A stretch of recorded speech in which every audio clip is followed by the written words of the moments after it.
Hello friends, स्वागत है आप सभी का मेरे इस नए और शानदार वीडियो में। आज के इस वीडियो में हम बात करने वाले हैं कि झारखंड सिविल कोड में जो वैकेंसी आई है क्लर्क की, उसका फॉर्म कैसे भरेंगे। स्टेप बाय स्टेप एक लाइव फॉर्म फिल करके आपको दिखाने वाला हूं। तो चलिए वीडियो को शुरू करते हैं। तो इसके लिए आपको करना क्या है कि आपको अपने क्रोम को ओपन करना है और ओपन करने के बाद आपको इसमें सर्च करना है jharkhandhighcourt.nic.in। इतना लिख करके आप सर्च कर देंगे। सर्च करते ही आप देख सकते हैं फ्रेंड्स, झारखंड हाई कोर्ट को ऑफिशियल वेबसाइट पर आ जाएंगे। अब यहाँ आने के बाद आपको कुछ इस प्रकार का इंटरफेस देखने को मिल जाता है। और फॉर्म को अप्लाई करने के लिए आप देख सकते हैं यहाँ पर एक लिंक चल रहा है न्यू में, link for applying online application form to the post of assistant clerk for civil court of the state Jharkhand. इसके ऊपर क्लिक करेंगे एडवर्टाइजमेंट 5/3 एडमिट के ऊपर। इतना करते आप देख सकते हैं फ्रेंड्स, इसका इंस्ट्रक्शन खुल के आ जाएगा। आप चाहे तो इस गाइडलाइन को आप पढ़ भी सकते हैं। इसके बाद आप देख सकते हैं ऊपर में ऑनलाइन जो फॉर्म है यहाँ पर भरना 10 अप्रैल से स्टार्ट हो गया है और 9 मई तक आप इसके फॉर्म को अप्लाई कर सकते हैं। बात करें फॉर्म को कैसे भरना है, तो इसके लिए आपको करना क्या है, देखेंगे यहाँ लेफ्ट साइड में ना, यहाँ पर सबसे पहले आपको रजिस्ट्रेशन करना पड़ेगा। तो रजिस्ट्रेशन करने के लिए आप देख सकते हैं यहाँ पर रजिस्ट्रेशन का बटन मिल जाएगा। इस रजिस्ट्रेशन का बटन पर आपको क्लिक कर देना है। क्लिक करते ही अगले स्टेप में आ जाते हैं। अगले स्टेप पे यहाँ पर आपको ना कैप्चा कोड भरना है। जैसा इस कैप्चा कोड में आपको शो कर रहा है वैसे आपको इस कैप्चा कोड में भर देना है। और भरने के बाद आपको करना क्या है कि इस बॉक्स को टिक आउट करेंगे और न्यू रजिस्ट्रेशन के बटन पर आपको क्लिक कर देना है।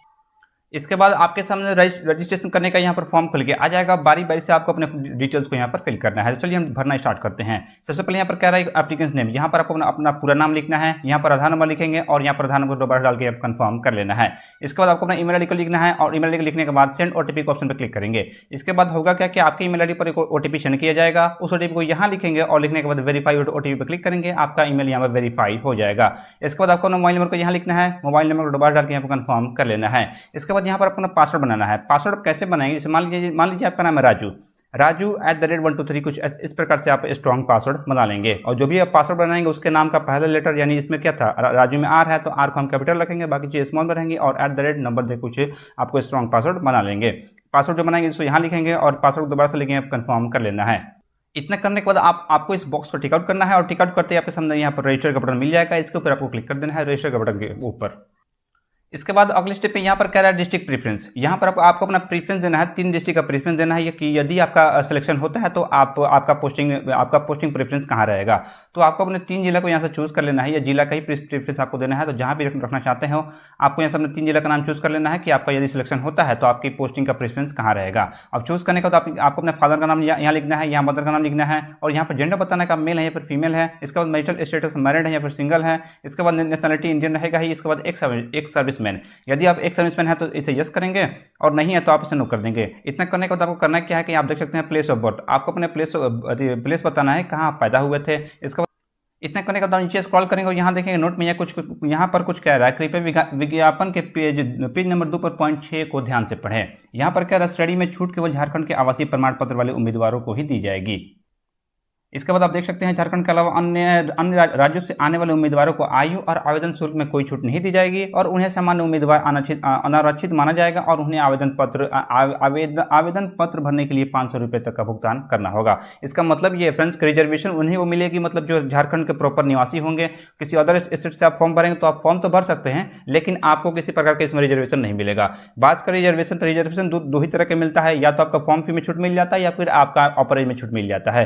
तो ये छूट उन्हीं को मिलेगी जो झारखंड के निवासी होंगे। आप अदर स्टेट से भरेंगे, बिहार से या फिर उड़ीसा से कहीं से फॉर्म भरेंगे तो आपको यहाँ पर किसी प्रकार का रिजर्वेशन नहीं मिलेगा। आपका अकाउंट यहाँ पर जनरल में होने वाला है। इसका मतलब आप करेंगे कि यहाँ पर पूरा do you have residence certificate of Jharkhand, यानी आप झारखंड के निवासी हैं तो यहाँ यस करेंगे।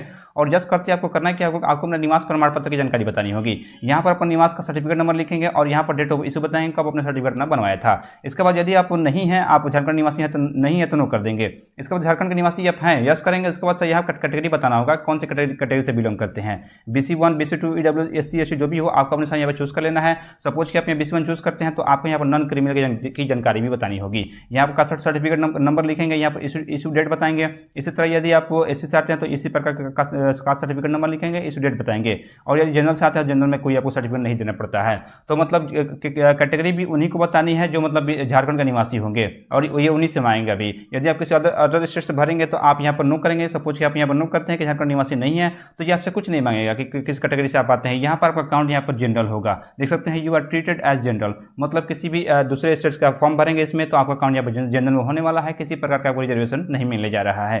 इसके बाद कैटेगरी यहाँ भी पूछा है तो यहाँ क्लिक करेंगे और कैटेगरी यहाँ पर केवल आएगा यूआर मतलब जनरल ही आएगा। इसके बाद यहाँ पीडब्ल्यू, यदि आप विकलांग वगैरह हैं तो आप इसे यस करेंगे और अपनी विकलांगता के बारे में बता देंगे। यदि ये अपनी विकलांग नहीं है तो आप इसे नो कर देंगे, ये चीज़ आपको डिजिटल मिल जाएगी। इसके बाद यहाँ कर डेट ऑफ बर्थ, यहाँ क्लिक करेंगे और आपको अपना डेट ऑफ बर्थ बताना है। यहाँ डेट ऑफ बर्थ बताएंगे और इस हिसाब से जो भी आपका डेट होगा वो यहाँ पर कैलकुलेट होकर आ जाएगा। इसके बाद यहाँ पर कह रहा है कॉरेस्पॉन्डेंट एड्रेस, यहाँ पर अपना एड्रेस भरना है। यदि आप ग्रामीण क्षेत्र आते हैं तो आपको अपना गाँव का नाम इसमें भर देना है, पोस्ट का नाम इसमें भर देना है और पुलिस स्टेशन का नाम भी इसमें भर देना है। भरने के बाद आपको सिटी का नाम यहाँ लिखना है, डिस्ट्रिक्ट का नाम यहाँ लिखेंगे और यहाँ पर स्टेट बताना है कौन से स्टेट के आप निवासी हैं।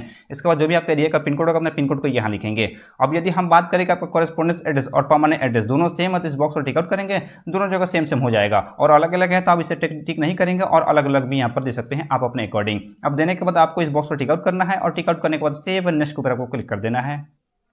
इसके बाद अगले स्टेप में यहाँ पर अपना क्वालिफिकेशन बतानी है। सबसे पहले यहाँ पर पूछा है मैट्रिक की जानकारी, तो आपको name of the examination board मतलब कौन से बोर्ड से आपने मैट्रिक पास किया, अपने बोर्ड का नाम लिखेंगे। इसके बाद ईयर पासिंग लिखेंगे, परसेंटेज लिखेंगे कितना परसेंट आपको मिला था मैट्रिक में, और यहाँ पर डिवीजन बताएंगे आपको फर्स्ट है या फिर सेकंड था या फिर लास्ट है, तो आपको बता देना है। इसके बाद यहाँ पर ग्रेजुएशन की जानकारी बतानी है। यहाँ पर स्ट्रीम ऑफ एजुकेशन, यहाँ पर आपको स्ट्रीम बताना है कौन से स्ट्रीम में आपने ग्रेजुएशन किया हो, BA BSc BCom इंजीनियरिंग या फिर मेडिकल जो भी हो आपको अनुसार यहाँ पर लिख देना है और यहाँ पर बोर्ड लिखेंगे कौन से बोर्ड से आपने ग्रेजुएशन किया है। इसके बाद यहाँ पासिंग ईयर बताएंगे, यहाँ परसेंटेज लिखेंगे और यहाँ पर बता देना है फर्स्ट सेकंड या फिर थर्ड जो भी हो आपको यहाँ पर चूज कर लेना है। यदि हम बात करें कि आप में CGPA है आपके मार्कशीट में और परसेंटेज नहीं है तो आप करेंगे क्या कि उस CGPA को आप कन्वर्ट करेंगे परसेंटेज में और परसेंटेज में यहाँ पर आपको लिख देना है। CGPA का ऑप्शन नहीं है तो आपको परसेंटेज में कन्वर्ट करके लिख देना है। होता क्या है CBSE बोर्ड या फिर बहुत सारे ऐसे बोर्ड मिल जाएंगे जिसमें आपको परसेंटेज नहीं मिलेगा, उसमें क्या होता है ग्रेजुएशन रहेगा या फिर उसमें CGPA रहेगा, तो आपको CGPA को क्या करना है कि आपको कन्वर्ट कर देना है परसेंटेज में और परसेंटेज में आपको यहाँ पर लिख देना है। और परसेंटेज में आपको कन्वर्ट कैसे करना है तो आपके मार्कशीट पर वो प्रोसेस मिल जाएगा, पीछे आपको वो प्रोसेस लिखा रहता है कैसे आप अपने CGPA को परसेंटेज में चेंज कर सकते हैं। तो चेंज करने के बाद आप यहाँ पर लिख देंगे। इसके बाद नीचे स्क्रॉल करेंगे, यहाँ पर क्या है स्पेशल क्वालिफिकेशन, इसके अलावा मतलब 10th और ग्रेजुएशन के अलावा कोई और क्वालिफिकेशन आपके पास है और देना चाहते हो तो आप यहाँ पर दे सकते हैं। यहाँ पर स्ट्रीम बताएंगे, यहाँ पर स्ट्रीम बताएंगे, यहाँ पर अथॉरिटी बोर्ड बता देंगे, या ईयर ऑफ पासिंग और यहाँ पर सब चीज़ें वही बता देंगे। इसके बाद नहीं देना चाहते तो आप इसे छोड़ सकते हैं, ये मैंडेटरी चीज़ नहीं है। इसके बाद से यहाँ कह रहा है diploma in computer application DCA plus at least 6 month duration from recognised institute. यहाँ पर आपको अपने कंप्यूटर की जानकारी बतानी है जो कम से कम 6 मंथ का होना चाहिए। तो यहाँ इंस्टीट्यूट का नाम लिखेंगे, यहाँ पर आपको यहाँ पर लिखेंगे आप ईयर ऑफ पासिंग और यहाँ पर कोर्स ड्यूरेशन लिखेंगे कितना महीना कोर्स था, 6 महीना 8 महीना 12 महीना जो भी हो अपने कोर्स का यहाँ पर डिटेल आपको दे देना है। आपके पास DCA हो ADC हो या फिर कोई भी आपके पास कंप्यूटर का सर्टिफिकेट हो जो कम से कम 6 मंथ का होना चाहिए तो आप यहाँ पर दे सकते हैं, ये जरूरी चीज़ है आपको देना ही है। इसके बाद यहाँ कह रहा है कि यहाँ पर गेम एंड स्पोर्ट्स कोटा, यदि आप स्पोर्ट कोटा से आते हो तो आप इसे यस कर देंगे और नहीं आता नो कर देंगे। इतना करने के बाद आप नीचे आते हैं, यहाँ पर कह रहा है कि whether presently serving in any government institution undertaking, मतलब आप किसी गवर्नमेंट सेक्टर में अभी फिलहाल में काम कर रहे हैं तो आप उसे यस कर देंगे और नहीं करते तो नो कर देंगे। इसके बाद यहाँ पर अगर करते हैं तो उसकी जानकारी आपको बतानी पड़ती है और नहीं करते तो नो कर देंगे, ये चीज़ आपको डिटेल मिल जाएगी। इसके बाद यहाँ पर आते हैं, यहाँ पर कह रहा है वर्क एक्सपीरियंस, यदि आपके पास काम का कोई एक्सपीरियंस वगैरह है तो आप यहाँ पर बता सकते हैं और नहीं है तो आप नो कर देंगे। इतना करने के बाद आपको इस बॉक्स को टिक आउट डिक्लेयर करना है और डिक्लेयर करने के बाद आपको सेव नेक्स्ट के ऊपर आपको फिर से क्लिक कर देना है।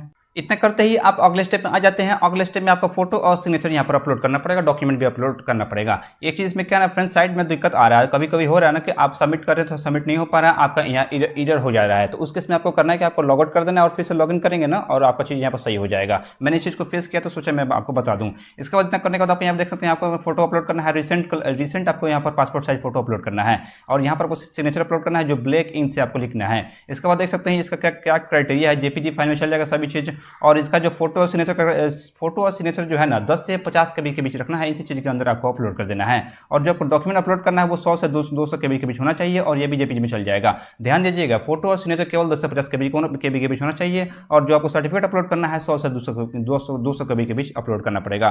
कौन कौन सा सर्टिफिकेट अपलोड करना पड़ेगा तो नीचे आप देखेंगे यहाँ पर क्या रहा है, यहाँ फोटो, यहाँ पर सिग्नेचर और यहाँ पर क्या 10th बोर्ड सर्टिफिकेट या फिर मार्क्स, दोनों में से कोई एक चीज़ आप यहाँ पर अपलोड करेंगे और यहाँ पर ग्रेजुएशन का इक्विवेलेंट सर्टिफिकेट या फिर प्रोविजनल, इनमें से भी कोई एक चीज़ आपको यहाँ पर अपलोड कर देना है। इसके बाद डिप्लोमा इन कंप्यूटर एप्लीकेशन मतलब जो आपने कंप्यूटर जानकारी दी है उसका सर्टिफिकेट यहाँ पर अपलोड करना पड़ेगा। अब वो आपके केस में हो सकता है और भी चीज़ मांगते हैं, जैसे मान लीजिए आप झारखंड के निवासी हैं, आपने यस किया है तो आपको यहाँ पर निवास प्रमाण पत्र अपलोड करना पड़ेगा, जाति प्रमाण पत्र अपलोड करना पड़ेगा, तो आप अपने सारे यहाँ पर देख लेंगे। हम क्या है कि हम यहाँ पर अदर स्टेट से फॉर्म भर रहे हैं, बिहार से फॉर्म भर रहे हैं, तो यहाँ पर हमको किसी प्रकार का निवास जाति नहीं मांग रहा है, तो आपको अपने केस में देख लेना है, जो मांगेंगे आपको यहाँ पर अपलोड कर देना पड़ेगा। अपलोड करने के लिए चूज फाइल पर क्लिक करेंगे और अपलोड बटन पर क्लिक करेंगे, आपकी चीज़ यहाँ पर अपलोड हो जाएगी और यहाँ पर शो हो जाएगा। अब अपलोड करने के बाद आपको डिक्लेयर करना है, तो इसके लिए बॉक्स को टिक आउट करेंगे और सेव नेक्स्ट के ऊपर आपको क्लिक कर देना है। इतना करते ही आपके फॉर्म का यहाँ पर प्रीव्यू खुल के आ जाता है। जितनी भी जानकारी आपने दी है वो सारा यहाँ पर शो हो जाता है। आपको अपनी सारी चीज़ों को मिला लेनी है कि जो भी आप चीज़ दिए हैं वो चीज़ सही है कि नहीं है, तभी आप नीचे प्रोसीड करेंगे। सब चीज़ मिलाने के बाद आप नीचे स्क्रॉल करेंगे, आप देख सकते हैं यहाँ पर लॉगआउट का ऑप्शन मिलेगा और मेक पेमेंट का ऑप्शन पे क्लिक कर देंगे। यदि आपकी कोई जानकारी यहाँ पर गलती हो गई तो लॉगआउट पे क्लिक करेंगे, लॉगिन करेंगे और फिर से आप अपनी चीज़ों को सुधार सकते हैं। यदि आपको लगता है सब चीज़ सही है तो मेक पेमेंट का ऑप्शन पे क्लिक करेंगे और तब जाके आपको अपना पेमेंट जमा करना पड़ेगा। इतना करते आप देख सकते हैं फ्रेंड्स, पेमेंट डिटेल आपके सामने यहाँ पर आ जाएगा। यहाँ पर शो करेगा कितना आपको पेमेंट करना है। पेमेंट करने के लिए पे नाउ का ऑप्शन पर आपको फिर से क्लिक कर देना है और क्लिक करते ही आप चले जाएंगे पेमेंट गेटवे पर। और यहाँ पर आपको 3 ऑप्शन मिल जाते हैं, कार्ड्स का, नेट बैंकिंग का, वॉलेट का। किसी भी एक ऑप्शन को चूज करके अपना पेमेंट जमा करेंगे। सपोज कि आप कार्ड से करना चाहते हैं, कार्ड पर क्लिक करेंगे और यहाँ पर अपना कार्ड का जानकारी है वो भरना पड़ेगा, जैसे कार्ड नंबर, एक्सपायरी जो भी हो आपको यहाँ भरना पड़ेगा। भरने के बाद इस बॉक्स को टिकआउट करेंगे और टिकआउट करने के बाद पे नाउ का ऑप्शन पर क्लिक करेंगे और आपका पेमेंट यहाँ पर कट जाएगा और आपका फॉर्म फाइनली सबमिट हो जाएगा। तब जाकर के आप अपने फॉर्म का प्रिंट आउट निकालेंगे और हार्ड कॉपी अपने पास सुरक्षित रख लेंगे। तो इस तरीके से हमने देखा फ्रेंड्स कि झारखंड सिविल कोर्ट में जो वैकेंसी आई है क्लर्क की, उसका फॉर्म कैसे भरेंगे। उम्मीद आपको वीडियो पसंद आई होगी। पसंद आई तो वीडियो को लाइक कर दीजिए, चैनल को सब्सक्राइब कीजिए और अपने दोस्तों के साथ शेयर कीजिए। आज के लिए बस इतना ही, मिलते हैं किसी नेक्स्ट वीडियो में। Thank you for watching.